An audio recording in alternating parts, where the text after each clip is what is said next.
This channel does not promote any violent, harmful, or illegal activities. All content provided by this channel is meant for an educational purpose only. ভারতীয় বাবার বাংলাদেশি ছেলে SIR এ form জমা পড়তেই ঘটনা জানাজানি বাদুড়িয়ায় ফের খোঁজ মিলল বাংলাদেশে। 10 বছর আগে ভারতে আসে বাংলাদেশের সাতক্ষীরার বাসিন্দা মহিদুল মণ্ডল, তারপর আর বাংলাদেশে ফিরে যায়নি। দীপঙ্কর রয়েছেন আমাদের সঙ্গে। দীপঙ্কর, আবারও সেই এক বাংলাদেশির খোঁজ এবং যারা এই নকল ভোটার কার্ড বা জাল ভোটার কার্ড তৈরি করতে আশ্রয় নিয়েছে এখানকার মানুষের। দেখো, একদমই তাই। এই ক্ষেত্রেও তার ব্যতিক্রম নয়। বাংলাদেশ থেকে আসা মানুষেরা তারা একের পর এক এরকম ঘটনা ঘটিয়েছে। ভারতীয় মানুষকে কখনো বাবা কখনো ছেলে সাজিয়ে নিয়ে এই ধরনের ভোটার কার্ডে নাম তুলেছে। এক্ষেত্রে মহিদুল ইসলাম মোল্লা তার ভারতীয় নাম, কিন্তু বাংলাদেশে তার আসল নাম মহিদুল মণ্ডল। তো সে এসে এখানে খোদাবক্স মোল্লাকে বাবা বানিয়েছে। এখন প্রশ্ন হচ্ছে, খোদাবক্স মোল্লা কিভাবে জানতে পারলেন?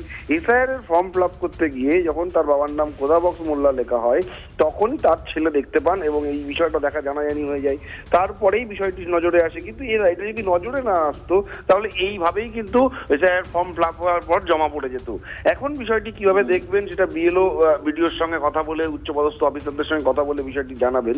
কিন্তু প্রশ্ন হচ্ছে, এইভাবে ভারতীয় মানুষকে না জানিয়ে তাদের অগোচরে এই বাবা সাজিয়ে শ্বশুর সাজিয়ে বা শ্বশুরকে বাবা সাজিয়ে কখন ভোটার লিস্টে একের পর এক মানুষ নাম তুলেছে, সেগুলো কিন্তু এই এসআইআর এর কারণে ধরা পড়ছে, যেগুলো নিয়ে এলাকার মানুষও একটু আতঙ্কিত। কারণ এই করতে গিয়ে আসল নাম না বাদ চলে যায়, এই সমস্যার মধ্যে কিন্তু আতঙ্কের মধ্যে সাধারণ মানুষ আছে।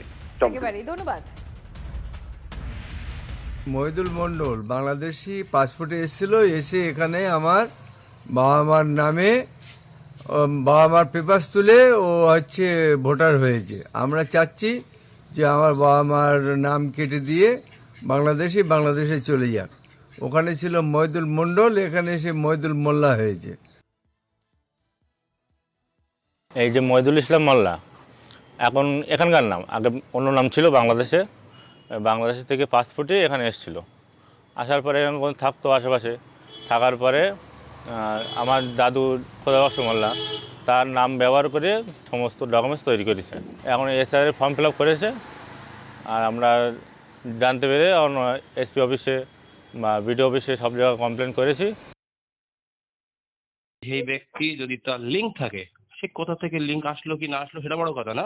সে যদি 2002 এর লিঙ্ক দেখায়, সেই তরফ থেকে আমাদের যেভাবে নির্বাচন কমিশনের তরফ থেকে ট্রেনিং এ যেভাবে এসছে তাকে ফিল আপ করানো হবে। এবার অভিযোগের ভিত্তিতে যদি তার নাম কাটানোর ব্যাপার থাকে, আমাদের বিএলওদের সেই জায়গায় কোনো পাওয়ার নেই, কিন্তু তার ফর্মটা ফিল আপ করাতে হবে। এবং এর পরবর্তীকালে যখন অবজেকশন যে ব্যাপারটা থাকবে, ক্লেম অন অবজেকশন পিরিয়ড 1 মাস চলবে, তার ভিত্তিতে যদি কেউ অভিযোগ দায়ের করে, সে যে কোনো ব্যক্তি অভিযোগ করলে সেক্ষেত্রে নির্বাচন কমিশন ব্যাপারটা দেখবেন। শায়েস্তানগর 1 নম্বর পঞ্চায়েতের মহিদুল মণ্ডল, তার বাড়ি বাংলাদেশের সাতক্ষীরায়। সে এদেশে এসে একজন ব্যক্তিকে তার বাবা বানিয়ে এদেশের শাসক দল অর্থাৎ তৃণমূলের লিডারদের প্রত্যক্ষ সহযোগিতায় সে ফর্জি কাগজপত্র বানিয়েছে, আধার কার্ড ভোটার কার্ড বানিয়ে ভোটার লিস্টে নাম তুলেছে। তো এটা শুধুমাত্র একটা উদাহরণ নয়, আমরা প্রেসের কাছে অন্তত এরকম সমস্ত বসিরহাট জেলায় 50টা উদাহরণ তুলে ধরেছি। এরাই হচ্ছে তৃণমূলের ভোট ব্যাংক। যারা এইভাবে অনুপ্রবেশ করার পরে এদেশে নাগরিকত্ব পাওয়ার চেষ্টা করেছে নানা অবৈধ উপায়ে, সেইগুলো তো অপরাধী, তার জন্য বিচার প্রক্রিয়া চলুক, তাদের নাগরিকতা চলে যাক। কিন্তু একই সাথে ওদেরকে যারা এদেশে ঢুকিয়েছিল, সেই সীমান্তরক্ষী বাহিনী বা তাদের যারা নিয়ন্ত্রক, তাদেরকে আগে খোঁজা দরকার, তাদেরকেও এদেশ থেকে বের করে দেওয়া দরকার। এসআইআর প্রক্রিয়ার মধ্যে ফের অনুপ্রবেশকারী বাংলাদেশির হদিশ। দালাল ধরে ভারতে ঢুকে অন্যকে বাবা সাজিয়ে ভোটার কার্ড। একবার ভোটও দিয়েছেন বাংলাদেশের রংপুরের এই বাসিন্দা। এনুমারেশন ফর্ম নিতে নকল বাবার বাড়িতে যেতেই ধরা পড়লেন এই অনুপ্রবেশকারী।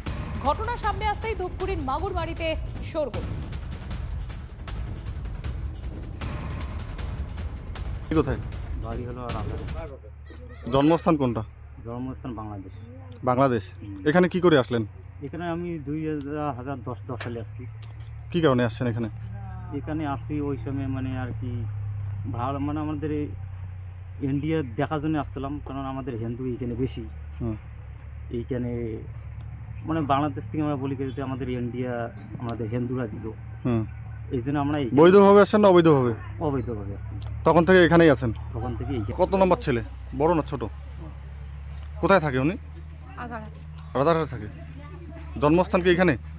হ্যাঁ, উনি তো বললো বাংলাদেশে জন্ম। না বাবা নসি এলা না তোমরা কাকু তো এলা না কয়টা বউ না? হ্যাঁ। হ্যাঁ হুম।